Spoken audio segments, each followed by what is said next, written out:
The presidential candidate of the All Progressives Congress, Asiwaju Bola Ahmed Tinubu, on Monday addressed the British Royal Institute on the 2023 general elections. The address, which took place at the Chatham House, focused on national security, economy, and also the foreign policy imperatives.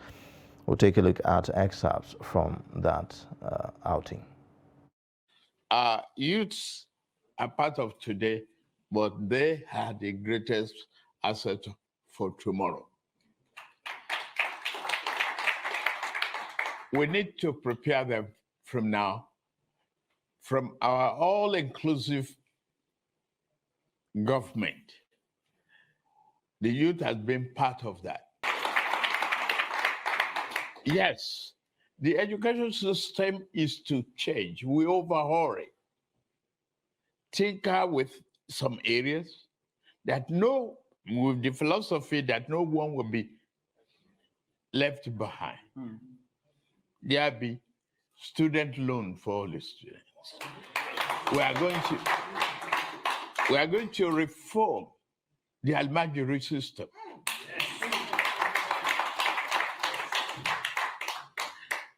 We are equally going to build additional schools and recruit more teachers and train them well.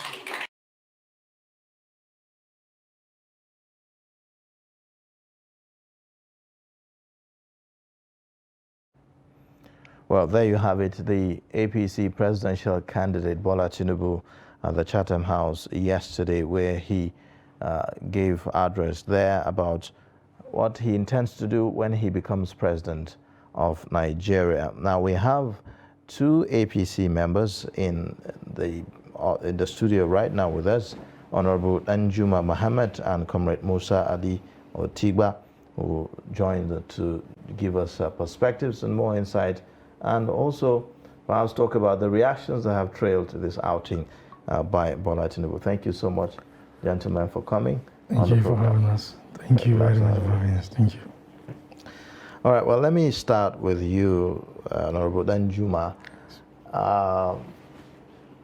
Your presidential candidate is already receiving a lot of backlash as a result of this outing for mainly assigning certain questions asked to him to some of his members of the APC that went alongside him to London for this outing. And people are saying that this is like abdicating responsibility. The Nigerian people want to hear from him, who is the flag bearer, who is going to be steering the ship, directly from him and not anyone else. What do you say to that? Yes, first let me correct the impression. The backlash you talk about, I can assure you, is mainly from the opposition that has no issues to discuss other than our principle. In addition to that, you see, he knew the importance of the Chatham House platform. It's a global platform. And he simply decided to convey a global message. It is not the leader that is the only issue in this election, but also his team. What our principal did at the Chatham House was simply to give the entire world a feel of the quality of the team he intends to come to power with. The questions, he could have taken all the questions if he had wanted to, but he took them there not as spectators. Honorable Danjuma, yes. Those are the persons that are going to be part of his cabinet if he were to win the election. I said a feel, certainly. Of course, certainly. In fact, you can see that even in the Ariwa House, during the Ariwa town hall in Kaduna, he made it very clear that he was going to run the government alongside with El Rufai. So that team you see there is going to constitute part of the team in government. But we saw a video, just a slight deviation. Yes, please. We saw a video of Nasser El Rufai where he said he's not interested in any position. He doesn't want anything from this government. And he has said so to the presidential candidate of the APC. So What are we looking at here? Even right there, the presidential candidate insisted on the day he told El-Rufai practically that he was going to be part of his team. He told him that even if you don't want to, I will make sure that you are part of my government. And El-Rufai is part of it already, because that is why he was in Chatham. He was at Chatham with our principal. So it has nothing to do with abdication of responsibility. He's a man who sees far ahead of his time. You see, the truth of the matter, and that is the highlight of his discussion at Chatham, is simply to convey a very special hint to the potential direct foreign investors in Nigeria.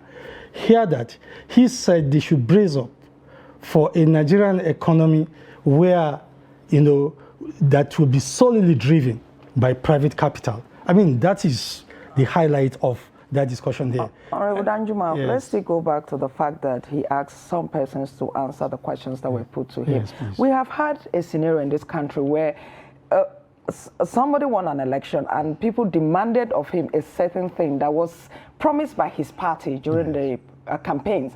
And he said he never said anything like that. And to be fair to him, he didn't say that. It was his party that said it. So that is why some persons on social media are saying it would have been better for the candidate to answer those questions, because he's the one that is going to be on the ballot. Yes, exactly. I mean, that has been taken by the fact that the candidate has an accessible manifesto of his own. And that is even the first time in the history of presidential campaign in Nigeria that a presidential candidate took out time to bring out a unified, a formidable manifesto apart from the party's manifesto. That speaks volume of the character of Asiwaju Bola Ahmed Tinubu. So the fact is that the questions that were asked and answers that were given by himself and the other persons, he permitted to speak, were within the context of the manifesto. So you don't have all that to bother. It's accessible. The manifesto is there. It's a social contract between him and Nigerians. Okay, let's come to Comrade Musa Ali now here. Aren't you concerned that, just don't worry. Aren't you concerned that this could kind of give validity to those who argue that the APC presidential candidate is perhaps clueless, is perhaps not knowledgeable about some of the issues, and so this is a way of excusing himself. This is an escapee method or a way of, avoiding being confronted with certain tough questions and tough issues. And also, to back that up, they may say, well, he has been avoiding town hall meetings where he will be engaged one-on-one, in interviews and all of that. Thank you very much. I listened to Babatunde Raji Fashola, former governor of Lagos State and former chief of staff to Asiwaju Bola Ahmed Tinubu. He said one thing. He said, when Asiwaju was governor of Lagos, he never liked taking decisions alone. Even in state executive council meeting, he sit and you discuss. He liked teamwork. He doesn't like, it's only Asiwaju that says this. Just like my colleague said, there is a manifesto. All they went to discuss there is how they are going to implement that manifesto. And he is not the only one that is going to implement it. He's going to work with a team. And to tell you that he takes the final decision. He takes the final decision, but he need to also understand, to also know, or to make the world know that those that are going to work with him also understand the manifesto. That is why they are giving the answers as if it's Asiwaju that was giving the answers. What if some of those things that those people said are not the things that he plans to do? If they are not the things he plans to do, they won't say them, because like I said, they are discussing from the manifesto. Was it possible that he could have taken his team all through, because he didn't know the questions that were going to come, So those questions were random. Yes, he didn't know they were random, but the answers were provided by all but the candidate himself. The candidate himself and those that are going to work with the candidate. Like I said, Nigeria is a big country. You don't allow Mr. President to say it all, because those that are working with him also have to be part of. Okay, let me give you one scenario. These the people said some of our politicians, they go to the office and fail in fulfilling their promises. Because some of them, when they're making their speeches, somebody write this speech for them. They only to just come out and read it. Now, but what Asiwaju has demonstrated in that Chatham House outing is that the manifesto was a collective effort. So everyone that answered question in that place, you would agree with me that they were well informed. Well, Yes. I'm going to throw the same question to you, Yes. whether or not this style, Yes, or certainly. approach, Yes, certainly. gives validity. Yes, certainly. You to see, those number who one- say, well, he's just evading, avoiding. he's just trying to excuse himself No. from taking hit punches when it No, comes no. to responding to critical questions. Yes, nothing happened at Chatham as far as Bola Tinubu was concerned. That wasn't a kind of already discussed.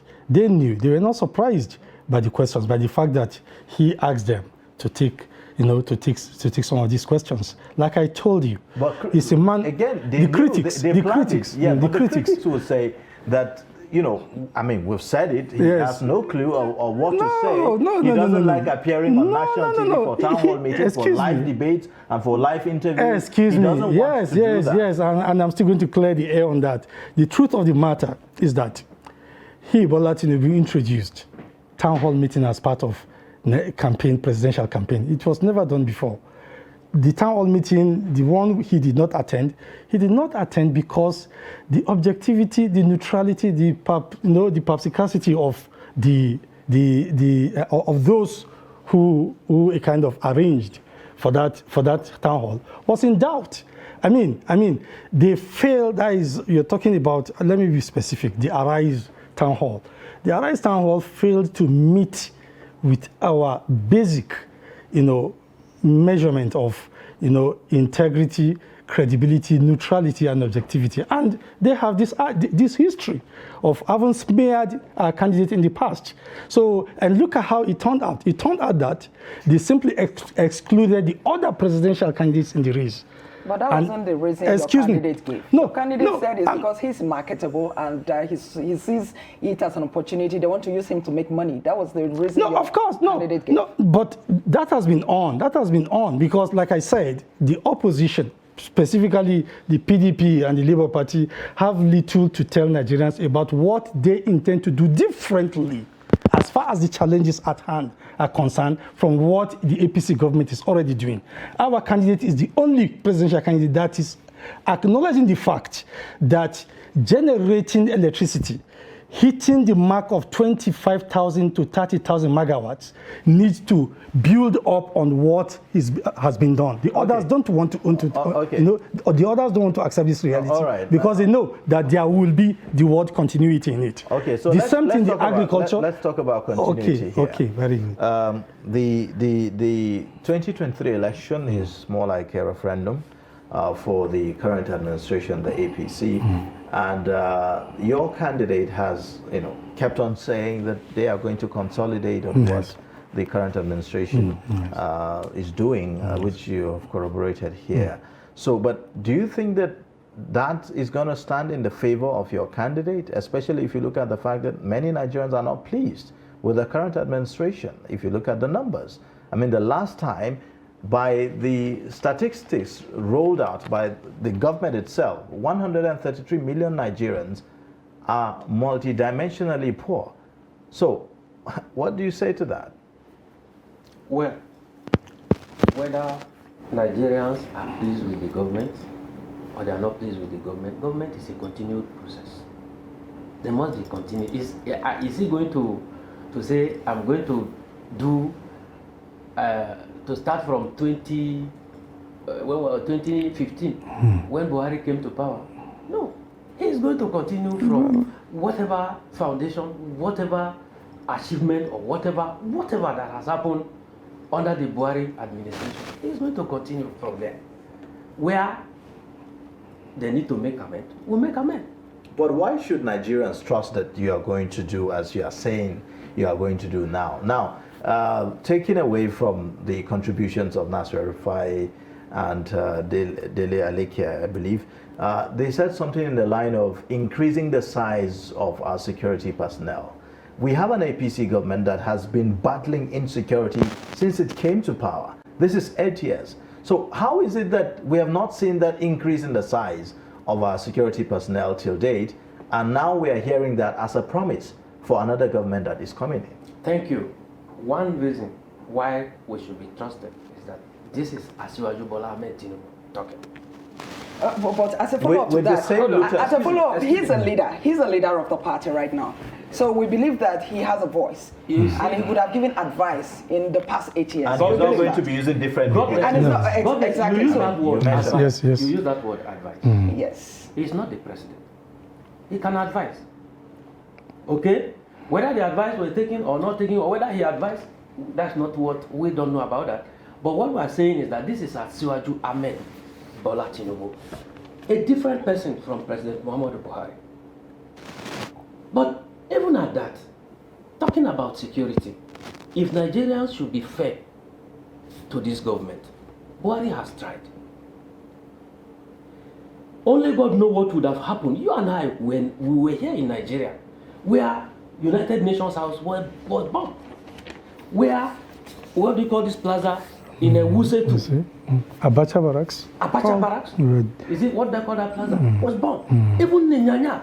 Have we seen, has anything changed really, or is it just a matter of strategy that has changed? Improvement. A lot of improvement. Also, don't forget that before we took over this government, more than how many local governments, about 27 local governments in Nigeria were taken over by the Boko Haram. It seems that all that has changed is merely strategy that has changed here. We have had the Kuje prison that will continue to stand as an embarrassment for the current administration. Kuje that is just within, the FCT here. We've had even a break-in to the villa some time past, right, under this current administration. So these are certain things that when people see this, it's more like just a change of strategy. We have bandits and terrorists taking levy from communities and demanding them to pay a certain amount for them to go to their farms. This is happening right now. The last time also, Yeshua, I addressed this issue. The truth of the matter is that as far as insurgency, which this administration met is concerned, it's been 98% done away with. But like I said, it's unfortunate it even started at all. The arms, it is not easy to keep security of a country that has been loose for years. The arms had gone into different hands. And it is because the government of Buhari succeeded in dealing with insurgency that the issue of banditry now came in, and even the monetary aspect, which is kidnapping. This is the truth of the matter. The government is still working on that, and it still needs to do more, and we are still trying to do more. That is the truth. But when it comes to security, the fact is that since when last did you hear of a car bomb in a marketplace in Nigeria? When last did you hear of excuse me, of the Nigerian territory being overtaken by people who simply want to give it a new name outside the Federal Republic? The bandits are not after the Nigerian territory. They are only after money from excuse me, let me land. And the kidnappers are not after Nigerian territory. They are not after the Nigerian flag. They do not want to change names of regions in Nigeria. But Boko Haram wanted to do that. To have stopped Boko Haram, decimated their army to the point that they could no longer pretend a danger to Nigerians. It's kudos to this administration. But one thing with security, I agree with you, is that you do not know when security is effective until when it fails. That is the problem. Honorable Danjuma, you say when last did we see? In the lead story of the Daily Trust of Monday, 46 persons were abducted in villages in Katsina. Today we're seeing bandits kill 3 policemen, others in Sokoto. I mean, this is just this is just the one on the front page. Yes. What is your candidate going to do differently? Excellent. You see, that relates to the question you asked earlier on. The truth of the matter is that in terms of expanding the services, the armed services that is talking about the Nigerian Army, Air Force, and the Navy, and security organizations and even the paramilitary, because these are the outlets to combat insecurity. It couldn't have been done by Muhammadu Buhari at inception because the fronts were quite many. It was quite cumbersome, but now you have a relief. The relief now is that at least the army of that terror group has been decimated. Now our own candidate now intends to recruit the jobless Nigerian youths, millions of them, to expand these armed services. Naturally, you ask me, where do you intend to pay them from?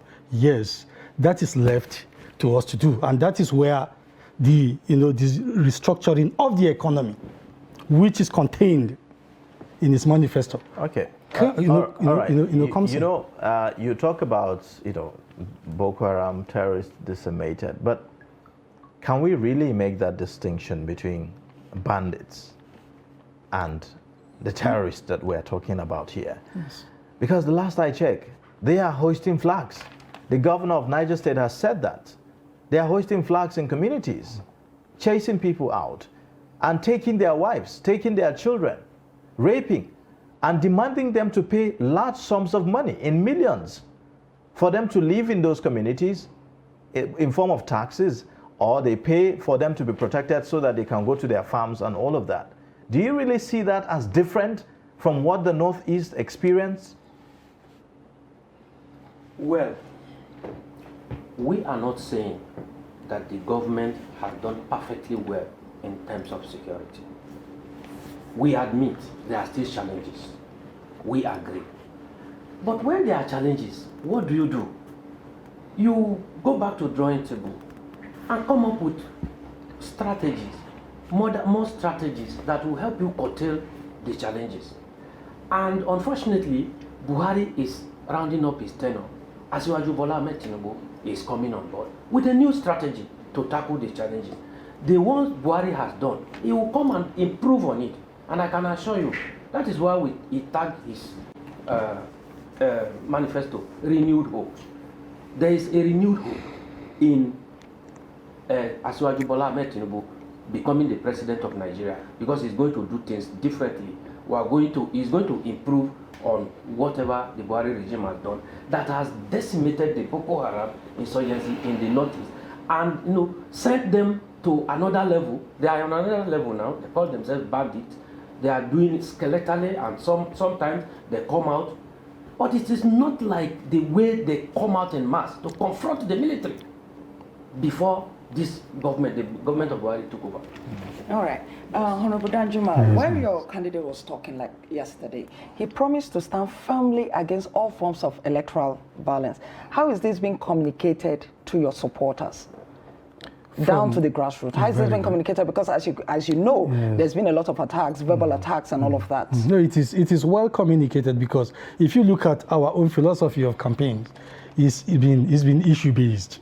Unlike the other political parties that makes our candidate, as far as they are concerned, they are looking at for how is his leg, is he standing firm, is he sleeping in wards? That is what makes their own campaign. What makes our campaign is how to improve electricity, how to improve our agriculture, more investment in the agricultural sector, how to improve our transportation. You just showed a picture of the resumption of the trade, of the transportation system between Abuja and Kaduna. After 250 days. Exactly. I mean, these are just security measures. You see, there is nothing, like I said, I told you that he is going to use the same youths to expand the capacity of the security forces. But it doesn't stop at that. Look at the economic effect and the social effect on that. You are killing two birds with one stone, because the unemployment that created the basis for most of this insecurity is equally being dealt with on the other side. When you take these millions away from the unemployed